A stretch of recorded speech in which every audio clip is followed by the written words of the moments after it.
Hello and welcome everyone. आज हमारा video number 3 जो यहाँ पे हम लोग कर रहे हैं मैथमेटिक्स वाला पोर्शन जो हमारे ASRB नेट एग्रीकल्चर स्टैटिस्टिक्स के पॉइंट ऑफ व्यू से बहुत ही इम्पोर्टेंट है। आज का टॉपिक रहेगा डिटर्मिनेंट। लास्ट 2 लेक्चर में हम लोगों ने बहुत सारा क्वेश्चन मैथमेटिक्स से कर लिया है, आप लोग उसको देखेंगे और उसके बाद यहाँ पे देखिए डिटर्मिनेंट। मैं डिटर्मिनेंट से कोशिश करूँगा 20 MCQ आप लोगों को सॉल्व करवा दूँ बेस्ड ऑन दियर प्रॉपर्टीज़, लेकिन आज आप लोगों का जो रहेगा वो रहेगा 10 MCQ। इस सीरीज़ में आज का जो पहला क्वेश्चन है, नेक्स्ट आपको मिलेगा कि इसका सिलेबस क्या है सर। सिलेबस में आप लोग देखेंगे कि हमारे पास ये डिटर्मिनेंट वाला जो टॉपिक है मैं पहले इसको कवर करूँगा, फिर रैंक, फिर इनवर्स और 1 बाय 1 टॉपिक को कवर करेंगे। देखो हमारा पहले क्वेश्चन में डिटर्मिनेंट पूछा गया है। तो आप लोगों को पता है कि एक मैट्रिक्स अगर आपके पास ABCD होता है तो उसका डिटर्मिनेंट हम कैसे निकले, A इंटू डी, इन दोनों का मल्टीप्लाई माइनस B इंटू सी। सिमिलरली यहाँ पे अगर आप डिटर्मिनेंट ऑफ A निकालो, क्योंकि डिटर्मिनेंट A पूछा है, तो 2 इंटू 7 माइनस 3 इंटू 5। ये तो बेसिक हो गया कि इससे ईजी तो कभी नहीं पूछेगा, -1। तो यहाँ पे हमारा ऑप्शन नंबर A जो है वो हमारे पास करेक्ट बैठ जाता है। ठीक है, देखेंगे नेक्स्ट क्वेश्चन को। यहाँ पे देखिए एक क्वेश्चन, अगर कोई सा भी मैट्रिक्स आपके पास अवेलेबल है, like this types of matrix जहाँ पे डायगोनल एलिमेंट एग्जिस्ट कर रहा है, अगर उस मैट्रिक्स का ये वाला नीचे वाला डायगोनल के लोअर डायगोनल से नीचे जो भी एलिमेंट होगा वो सारा का सारा 0 हो, नीचे वाला 0 होगा तो इसको बोलेंगे आप लोग अपर ट्राइंगुलर मैट्रिक्स।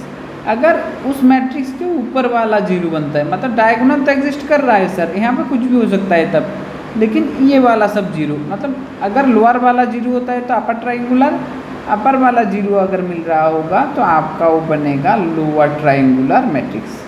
बस अब सर लोअर ट्राइंगुलर मैट्रिक्स का डिटर्मिनेंट कैसे निकालें और अपर ट्राइंगुलर मैट्रिक्स का डिटर्मिनेंट कैसे निकालें। सोचो ये मैट्रिक्स है आपके पास और आपको निकालना है इसका डिटर्मिनेंट है। आपको क्या करना पड़ेगा, यहाँ पे जो डायगोनल वाले एलिमेंट एग्जिस्ट कर रहे होंगे उनका सिर्फ मल्टीप्लाई लेना है, जैसे कि x11, x22, अगर जितना भी एग्जिस्ट करेगा xnn, इन सारे को मल्टीप्लाई कर देंगे तो आपका डिटर्मिनेंट निकल जाएगा। तो आप इसको नोटिस करो, यहाँ पे जो दिया गया है ये है हमारे डायगोनल 3, 4 और -2, और यहाँ पे नीचे का सारा वैल्यू है 0। तो आप डिटर्मिनेंट अगर निकालोगे, आपको पता चल गया नीचे वाला 0 है तो मतलब अपर ट्राइंगुलर है। डिटर्मिनेंट के लिए क्या करेंगे, डायगोनल वाले को इंटू करेंगे तो हो जाएगा 3, 4 और -2 का मल्टीप्लिकेशन जो आपको -24 देगा। तो आपका option number B as a correct option हो जाएगा। ठीक है, देखो अब यहाँ पे पूछा गया है, ये है B सर, ये है हमारे पास 3 बाई 3 मैट्रिक्स, मतलब रो भी 3 कॉलम भी 3। तो इन्होंने पूछा है कि डिटर्मिनेंट ऑफ B निकाल दो। इजी होता है, इसको लोगे तो आप पहले 2 इंटू क्या करोगे, इनका मल्टीप्लाई कैसे, this 1 into this 1 minus this 1 into this 1, तो करो 2 इंटू 1 माइनस 3 इंटू 1। आप सेकंड इसको लेना है और इसके सामने माइनस, एक प्लस माइनस में बैठता है तो इसको लोगे आप लोग -4 और यहाँ पे आ जाएगा। अगर जब इसको ले रहे होंगे तो इन दोनों को एज ए मैट्रिक्स की तरह सोचना है, कैसे 1 0 3 1। जब आप इसको लोगे तो ये वाला भी कट जाएगा, ये वाला भी कट जाएगा, इस तरह से डिजाइन किया जाता है। तो आपका 1 माइनस 0 इंटू 3 मतलब 0। ठीक है, 1 माइनस 0 इंटू 3 मतलब 0। अब एक आपने प्लस लिया है, माइनस लिया है, दूसरा आप लोग प्लस लेंगे तो 6 लेंगे तो इन दोनों का करेंगे। तो अगर आपके पास 6 है तो ये 1 माइनस 0, इस तरह से डिटर्मिनेंट निकाला जाएगा B का, क्योंकि B हमारे पास 3 बाई 3 मैट्रिक्स है। तो आप डिटर्मिनेंट ऑफ B क्या होगा, अब तो कैलकुलेशन है, 2 इंटू आप बोलेंगे कि सर -1 आ रहा है यहाँ पे और माइनस यहाँ पे 4 और यहाँ पे +6, बस इतनी सी बात है। तो -2 -4 +6। ठीक है, तो आपके पास 0 बन रहा है। तो अगर 0 बनता है तो हमारे पास डिटर्मिनेंट 0 होने पे हम लोगों ने पढ़े थे वेक्टर डिपेंडेंट होगा। तो चलो कोई नहीं, हमारे पास क्या आ गया ये। और इससे भी बढ़िया तरीका क्या था सर, आपने तो ये डिटेल्स में करा दिया, लेकिन जो बच्चा शार्प होगा 2 4 6 इसको शॉर्टकट कैसे करेगा, 1 2 3 0 1 1। देखो आपको ऐसा करना है एग्ज़ाम पे, आप बोलोगे कि सर आप देख लो ये है हमारे पास रो नंबर 2, ये है रो 1, ये है रो 3। तो अब अगर मैं लिखूँ सर रो 1 के लिए अगर आप 2 इंटू रो 2 लिखते हो तो रो 1 बन जाता है। तो मतलब आप देखते हो कि एक दूसरे का स्केलर मल्टीपल है, स्केलर मतलब कांस्टेंट को मल्टीप्लाई करना। तो अगर ऐसा हो जाता है किसी भी मैट्रिक्स में, आपको ऐसा देखने के लिए मिले कि रो 1 हमारे रो 2 के स्केलर मल्टीपल है, तो एक दूसरे के ऊपर डिपेंडेंट हो जाता है। तो इस तरह के केस में डिटर्मिनेंट ऑफ बी, चाहे डिटर्मिनेंट निकालो जैसा भी मैट्रिक्स हो, अगर एक भी ऐसा एग्जिस्ट करेगा उसका डिटर्मिनेंट 0। तो आप शॉर्ट में इसको देख के भी बोल सकते थे सर इसका डिटर्मिनेंट 0 आना है, 0।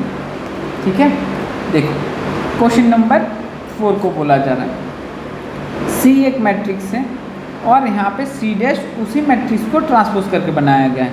जैसे कि C आप लोगों के पास क्या था 1 2 3 4, और C ट्रांसपोज कैसे बनाते हैं सर, इस तरह से ये रो को कलम को रो में कन्वर्ट कर दो 1 3, और इसको भी ऐसा कर दो 2 4, आ गया C डैश। आप जब भी देखोगे ना करके देख सकते हो, कोई बात नहीं, कि डिटर्मिनेंट ऑफ C जो होगा डिटर्मिनेंट ऑफ C डैश वही वैल्यू होता है। तो आप लोग को एक बात याद करके रखना है कि चाहे मैट्रिक्स कोई सा भी हो, उस मैट्रिक्स के डिटर्मिनेंट अगर A मैट्रिक्स है उसका अगर डिटर्मिनेंट जो निकलेगा, आप अगर उसका ट्रांसपोज करके फिर डिटर्मिनेंट निकालते हो तब भी वैल्यू सेम ही आना है। ठीक है, तो आप देखो इन्होंने बोला है कि C मैट्रिक्स है और C डैश एक मैट्रिक्स है। तो अब क्या बात आ गया है कि आप आ गया है कि डिटर्मिनेंट ऑफ C निकालो। डिटर्मिनेंट ऑफ C इन्होंने दे दिया -2, आपको निकालना है determinant of C dash. Sir अगर ये -2 है तो ये भी उसके बराबर बनेगा, तो ये भी हमारा -2 होगा, करने की ज़रूरत होगा ही नहीं। ठीक है, अब देखो यहाँ पे स्टार्टिंग फ्रॉम C, अगर आपके पास C मैट्रिक्स है और यहाँ पे डिटर्मिनेंट ऑफ C -2 दिया है और फर्स्ट रो बोला गया है multiply by 5, then determinant of D आपको निकालने के लिए बोला गया। कुछ अलग नहीं करना है, देखो फर्स्ट रो को इन्होंने क्या किया है मल्टीप्लाई बाई 5। तो अगर ऐसा मैट्रिक्स होता है तो आपको दोबारा करने की ज़रूरत नहीं है। डिटर्मिनेंट ऑफ C जो होगा, जो इन्होंने दिया है -2, आप अगर पहले रो को 5 से मल्टीप्लाई कर रहे हैं तो आप डिटर्मिनेंट ऑफ D आपका क्या हो जाएगा 5 इंटू डिटर्मिनेंट ऑफ C, क्योंकि ये तो C मैट्रिक्स ही था, हमने सिर्फ 5 इंटू किया है। आप अगर 5 ले लेंगे तो क्या आ जाएगा 1, 2 जो ये होगा। तो आपको सिर्फ ये काम करना है कि जो नंबर से दोनों को मल्टीप्लाई किया जा रहा है उससे डिटर्मिनेंट ऑफ C को मल्टीप्लाई करें, तो 5 इंटू हमारे पास -2 मतलब -10 आ जाएगा। ठीक है, तो इस तरह से आप लोग क्वेश्चन नंबर 5 को सॉल्व करेंगे। चलिए, तो हमारे कौन सा ऑप्शन करेक्ट हो जाएगा, ऑप्शन नंबर ए जो है करेक्ट हो जाएगा। ठीक है, देखिए यह है क्वेश्चन नंबर 6। अब क्वेश्चन नंबर 6 में क्या पूछा है कि A दिया गया, B दिया गया, डिटर्मिनेंट ऑफ AB। तो आप बोलेंगे कि सर पहले A इंटू B कर लेते हैं, उसके बाद जाके डिटर्मिनेंट ऑफ AB निकालेंगे। ऐसा ज़रूरी नहीं है, इसका जो डिटर्मिनेंट का जो बेसिक फार्मूला होता है वहाँ पे आप लिख सकते हो determinant of A into determinant of B। तो आप यहाँ से डिटर्मिनेंट ऑफ A निकाल लो, क्या आएगा 1 इंटू 3, तो ये 3 आएगा। डिटर्मिनेंट ऑफ B निकाल लो, 2 आएगा। तो यहाँ पे 1 इसका वैल्यू है 3, इसका वैल्यू है 2, तो आपको 6 मिल जाएगा, बस ऑप्शन नंबर C। इस तरह से छोटी छोटी बातों को आपको गौर करना है और जल्दी से कर लेना है। देखो A एक मैट्रिक्स है, डिटर्मिनेंट ऑफ A हमारे पास 1 है। अब इन्होंने पूछा है कि सर डिटर्मिनेंट ऑफ किसका निकाल दो, A इनवर्स।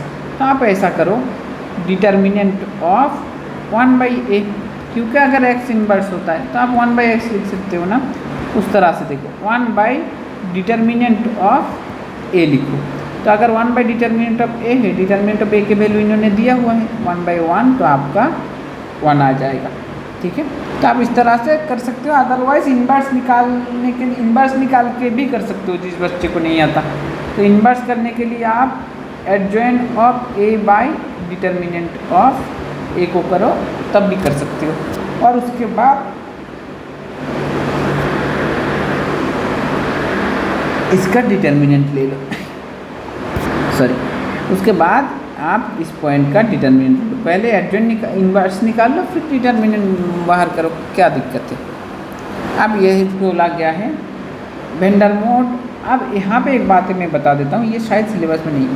वेन डर मोड जो है, वेन डर मोड मैट्रिक्स को आप कैसे निकाल सकते हो। अगर सोचो वेन डर मोड मैट्रिक्स के डिटर्मिनेंट निकालने का क्या फॉर्मूला।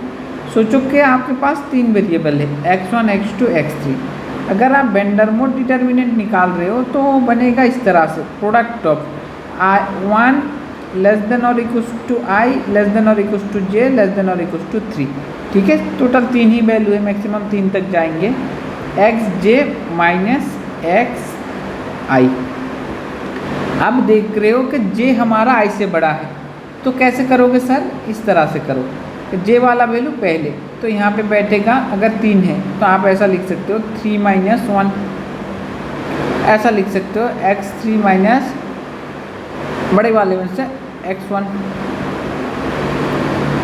अच्छा x3 हो गया, x3 माइनस x2, और एक क्या बैठेगा x2 माइनस x1, बड़े वाले सामने और छोटा वाला पीछे, इस तरह से। तो x3 minus x1, x3 minus x2, x2 minus x1, इस तरह से करने से भी आपका हो जाएगा। ठीक है, तो यहाँ पे अगर आपने देखोगे इन लोगों ने ये वैल्यू प्रोवाइड भी कर दिया, आपको सिर्फ इंटू करके पुट करना है। 1 3 और 2 तो 6 आएगा। ठीक है, लेकिन ये इन जनरल फार्मूला है वेन डर मोड और प्रोसेस में डिटर्मिनेंट निकालने के लिए। ठीक है, चलो ये है क्रैमर रूल्स। अब ये अच्छा है, क्रैमर रूल्स से आप लोगों को बोला गया है कि एक्स वाई का वैल्यू निकालो। तो क्रैमर रूल्स में आप लोग क्या करोगे, ऐसा दिया होगा तो पहले एक m निकालोगे। कैसे m निकालो सर, देखो इसका जो कोफिशिएंट है 1 पुट करोगे, इसका जो कोफिशिएंट है 2 पुट करोगे। यहाँ पर भी x का कोफिशिएंट 3 ले लोगे, यहाँ पर भी y का कोफिशिएंट -1 ले लोगे, तो ये m हो जाएगा। ठीक है, और आपको नेक्स्ट स्टेप में डिटर्मिनेंट ऑफ m लेना है। तो डिटर्मिनेंट ऑफ m क्या आ जाएगा, -1 आ रहा है और -6 तो -7, और एक लेना पड़ेगा mx लेते वक्त आप x को कंसिडर करोगे ही नहीं। क्या नहीं करोगे, x को कंसिडर नहीं करोगे, और पहले क्या लिखोगे 5 और 4, तो आप लिखो 5 और 4 इक्वल टू देकर जो लिखा है। और y में क्या है, y में है 2 और यहाँ पे -1, तो लिखो 2 -1। अब -5 और -8 -13 बनेगा। ठीक है, ये दोनों यूज़ करके आप x निकाल सकते हो। कैसे निकालो सर, x इस तरह से निकलेगा, डिटर्मिनेंट ऑफ mx, यहाँ पे डिटर्मिनेंट लिखना था। ठीक है, ये mx का डिटर्मिनेंट मैंने निकाला है, ये वाला वैल्यू। ठीक है, यहाँ पे इक्वल नहीं, तो आपका mx का डिटर्मिनेंट और डिवाइडेड बाय नीचे होगा m का डिटर्मिनेंट। तो आपको मिल रहा है कि सर ऊपर तो -13, अब नीचे का क्या करो, नीचे का -7, तो अल्टीमेट 13/7 हमारा क्या होगा, x का वैल्यू होगा। 13/7 किस में, एक में, दूसरा निकालने की ज़रूरत ही नहीं। तो सर अगर 2 एक ही तरह का दिया जाता तो आप लोग को y निकालना पड़ता, लेकिन y में थोड़ा सा होशियारी बरतेंगे। देखो my, अब my में आप लोग क्या करेंगे कि आपके पास जो ऑब्जर्वेशन दिया गया है उसको थोड़ा x के तरीके से नहीं लिख सकते, थोड़ा सा अलग तरीके में लिखना पड़ेगा। सर कैसे लिखा जाए, देखो ये जो 5 4 मैंने पहले लिखा है, y के मामले में आप 5 और 4 को पीछे लिखोगे और y वाला कैंसिल कर दोगे, तो x में क्या है 1 और 3, यहाँ पे 1 और 3 ले लोगे बस। और नेक्स्ट स्टेप में क्या करना है, y लेना है, डिटर्मिनेंट 4 15, ये आ रहा है +4 का -15 तो -11। अब y कैसे निकालो sir, same m determinant of my divided by determinant of m, -11/7 -7, तो ये 11/7 बन जाएगा। इस तरीके से हमने क्रैमर रूल को यूज़ करके क्वेश्चन को सॉल्व करना सीखा था। अब चलो क्वेश्चन नंबर 10। ठीक है, क्वेश्चन नंबर 10 पे बोला गया है a linear map has t। Linear map I hope आप लोगों को समझ में आता है, t जहाँ पे वैल्यू दिया गया है 2 3, the image of units square under T has the area. तो यहाँ पे आपको एरिया निकालने के लिए बोला है। एक्चुअल में एरिया कुछ नहीं होता है। एरिया स्केलिंग फैक्टर कैसे निकाला जाता है मैं लिखा देता हूँ इस तरह से। स्केलिंग फैक्टर जो है तो आप लोग कुछ नहीं होता है, डिटर्मिनेंट ऑफ टी करना होता है, डिटर्मिनेंट ऑफ टी। तो आपका ये डिटर्मिनेंट 2 0 और 0 3 तो क्या बन जाएगा 6, ठीक है। तो 2 0 0 6 आपका 6 बन जाएगा। तो ऑप्शन आपका 6 रहेगा। आई होप आप लोगों को समझ में आ गया है। और इससे थोड़ा डिफिकल्ट क्वेश्चन मैं नेक्स्ट लेक्चर में करवाऊँगा, वो भी डिटर्मिनेंट से रहेगा। आप लोगों का क्वेश्चन मतलब प्रैक्टिस करने के लिए बढ़िया है, आप लोग इसी से प्रैक्टिस किया करो। I hope all of you got that one, समझ में आ गया है यहाँ पे। Thank you for watching.